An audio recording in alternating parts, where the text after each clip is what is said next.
किसी भी परिस्थिति में खुश रहना सीख जाओगे। एक बार की बात है, एक छोटे से गांव में एक बुद्धिमान वृद्धि व्यक्ति रहता था। उसका नाम रामू बाबा था। वह अपने सादगीपूर्ण जीवन और गहरी समझ के लिए पूरे गांव में प्रसिद्ध था। रामू बाबा के पास हर समय एक ही बात होती थी, खुश रहना ही जीवन की सबसे बड़ी कला है। लोग इस बात पर आश्चर्य करते कि वह हमेशा मुस्कुराता रहता था, चाहे परिस्थितियां कैसी भी हो। गांव में एक किसान था जिसका नाम मोहन था। वह बहुत मेहनती था, लेकिन उसकी फसल हर साल किसी न किसी कारण से खराब हो जाती। कभी सूखा पड़ता, कभी बारिश ज्यादा हो जाती। हर साल वह निराश होकर बाबा के पास आ जाता था और अपनी कहानी सुनाता था। एक दिन मोहन ने रामू बाबा से कहा, बाबा मैं बहुत दुखी हूँ, मेरी सारी मेहनत बेकार हो जाती है। ऐसा क्यों होता है? मैं तो ईश्वर से प्रार्थना करता हूँ, लेकिन मेरी किस्मत नहीं बदलती। रामू बाबा मुस्कुराए और बोले, बेटा क्या तुमने कभी सोचा है कि तुम्हारे पास क्या क्या है? मोहन ने हैरानी से कहा, मेरे पास क्या है? मेरे पास कुछ भी नहीं है, बस यही छोटी सी जमीन और मेरा परिवार है। बाबा ने कहा, तो क्या ये चीजें कम है? क्या तुम इतने खुश नहीं हो सकते? मोहन ने निराश से सिर झुका लिया। अगले दिन बाबा ने मोहन को अपने साथ जंगल में चलने के लिए कहा। दोनों ने सुबह सुबह यात्रा शुरू की। चलते चलते वे एक ऊंचे पहाड़ पर पहुंच गए। बाबा ने मोहन से कहा, यहाँ से नीचे तुम्हें क्या दिखाई दे रहा है? मोहन ने नीचे देखा और कहा, बाबा मुझे सिर्फ जंगल और नदी दिखाई दे रहा है। बाबा मुस्कुराए और बोले, अब अपनी आंखें बंद करो और सोचो कि अगर तुम्हें यह सब ना दिखाई दे तो तुम्हें कैसा लगेगा। मोहन ने आंखें बंद की और महसूस किया कि वह कितना असहाय महसूस करता है। उसने बाबा से कहा, बाबा यह तो बहुत डरावना है, अगर मैं देख ना सकूं तो मैं कुछ भी नहीं कर पाऊंगा। बाबा ने कहा, तो तुम्हारी आंखें तुम्हारे लिए कितनी महत्वपूर्ण है? मोहन ने सहमति से सिर हिलाया। फिर बाबा ने उसे अपने जीवन के हर छोटे मोटे सुख को महसूस करने के लिए कहा। उन्होंने कहा, अगर तुम्हारी आंखें कान हाथ पैर से ही सलामत है तो यह अपने आप में एक वरदान है। उस दिन से मोहन ने अपने जीवन को एक नई दृष्टि से देखना शुरू किया। उसने अपनी समस्याओं को अपनी ताकत बनाने का निर्णय लिया। गांव के अन्य लोग भी रामू बाबा के पास आते। हर कोई अपनी समस्याओं से परेशान रहता। कोई अपनी गरीबी से दुखी था तो कोई अपने रिश्तों की करवाहट से परेशान था। लेकिन बाबा हमेशा एक ही बात कहते, खुशी बाहर नहीं तुम्हारे अंदर है।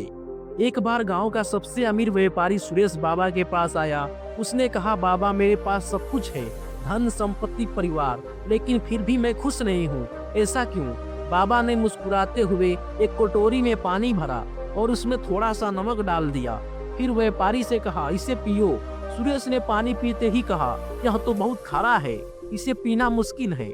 बाबा ने उसे एक झील के पास ले जाकर वही पानी उसमें डाल दिया और कहा, अब झील का पानी पी कर देखो। सुरेश ने झील का पानी पिया और कहा, यह तो मीठा और ताजगी भरा है। बाबा ने समझाया, तुम्हारी परेशानियां उस नमक की तरह है, अगर तुम्हारा मन छोटा है तो वे खारी लगेगी, लेकिन अगर तुम्हारा दिल बड़ा हो तो वो तुम्हें परेशान नहीं करेगी।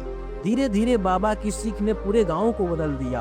हर कोई अपने जीवन को एक नई दृष्टि से देख रहा था। रामू बाबा के जीवन का सबसे बड़ा संदेश यही था, खुशी बाहर की चीज नहीं है, यह तुम्हारे मन की स्थिति है, इसे तुम्हें खुद ही खोजना होगा। इस कहानी ने पूरे गांव को सिखा दिया कि किसी भी परिस्थिति में खुश रहना असंभव नहीं है। जब हम अपने पास जो है उसकी कद्र करते हैं तो जीवन अपने आप सुखद हो जाती है। उसी नगर में नारायण नाम का एक व्यापारी रहता था। उसके पास बहुत धन संपत्ति थी, लेकिन वह हमेशा चिंताओं से घिरा रहता था। उसे हमेशा डर रहता था कि कहीं उसकी संपत्ति छीन ना जाए। एक दिन नारायण संत ईश्वरानंद के पास गया और बोला, महाराज मेरे पास सब कुछ है, धन बड़ा, घर नौकर चाकर, फिर भी मैं खुश नहीं हूँ। मुझे हमेशा भय और चिंता सताती है, कृपया मुझे खुश रहने का रास्ता बताइए। संत मुस्कुराए और बोले, नारायण कल सुबह सूरज उगने से पहले मेरे पास आना, मैं तुम्हें खुश रहने का रहस्य बताऊंगा। अगले दिन नारायण समय से पहले संत के पास पहुंचा। संत ने उसे एक खाली थैला दिया और कहा कि थैले को लेकर जंगल के पास जाओ, जो चीज तुम्हें मूल्यवान लगे उसे इस थैले में भर लेना, लेकिन याद रखना जो चीज एक बार चुन ली उसे बदल नहीं सकती। नारायण ने थैला लिया और जंगल की ओर चल पड़ा। रास्ते में उसने सोचा, यह तो आसान काम है, मैं सबसे कीमती चीज चुनूंगा और खुश रहूंगा। जंगल में उसे सबसे पहले एक बड़ा और एक सुंदर पत्थर मिला। उसने सोचा यह पत्थर काफी अच्छा है, लेकिन फिर उसने सोचा कि शायद आगे इससे भी बेहतर चीज मिलेगी। वह आगे बढ़ गया। रास्ते में उसे सोने का एक छोटा सा टुकड़ा मिला। उसने सोचा यह अच्छा है, लेकिन शायद और भी आगे बड़ा टुकड़ा मिलेगा। इस तरह वह पूरे दिन चलता रहा, लेकिन हर बार सोचता कि इससे बेहतर चीज आगे मिलेगी। इस तरह वह पूरे दिन चलता रहा, लेकिन हर बार सोचता कि इससे बेहतर चीज आगे मिलेगी। अंत में जब सूरज ढलने लगा तो उसने महसूस किया कि उसकी थैली खाली है। वह हताश होकर संत के पास लौटा। संत ने मुस्कुराते हुए पूछा, नारायण, थैला खाली क्यों है? नारायण ने सिर झुका लिया और कहा, महाराज, मैं हर बार सोचता था कि इससे बेहतर चीज मिलेगी, लेकिन अंत में मैंने कुछ नहीं लिया। संत ने कहा, यही तुम्हारी समस्या है।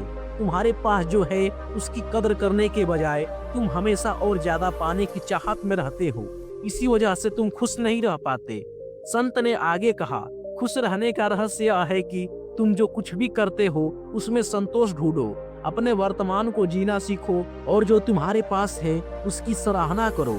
अगर तुम हमेशा भविष्य की चिंता करोगे और पाने की इच्छा में डूबे रहोगे तो कभी खुश नहीं रह पाओगे। नारायण ने संत की बातों को गहराई से समझा। उसने अपने जीवन की हर छोटी बड़ी सराहना करनी शुरू कर दी। वह अपने परिवार, काम और रोजमर्रा की चीजों में खुशी ढूंढने लगा। धीरे धीरे उसकी चिंताएं खत्म हो गई और वह एक शांत और संतुष्ट जीवन जीने लगा। खुशी हमारे पास पहले से है, बस हमें उसे पहचानना है और उसे अपनाना सीखना है। जब हम अपनी अपेक्षाओं और